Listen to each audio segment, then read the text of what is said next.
গণতন্ত্রের মা ও BNP chairperson সাবেক তিনবারের প্রধানমন্ত্রী দেশনেত্রী বেগম খালেদা জিয়ার রুহের মাগফিরাত কামনায় পটুয়াখালীর দশমিনায় শোক সভা ও দোয়া মিলাদ অনুষ্ঠিত হয়েছে। সোমবার বাদ আসর দশমিনা সরকারি মডেল মাধ্যমিক বিদ্যালয় মাঠে উপজেলা বিএনপি ও অঙ্গ সংগঠনের আয়োজনে এই কর্মসূচি অনুষ্ঠিত হয়েছে।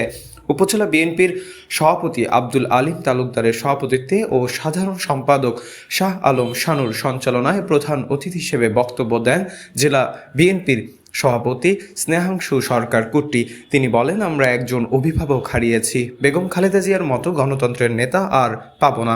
সবাই নামাজ শেষে জিয়া পরিবারের জন্য দোয়া করবেন। শোকসভায় জেলা ও উপজেলা বিএনপি এবং সহযোগী সংগঠনের নেতাকর্মীরা উপস্থিত ছিলেন।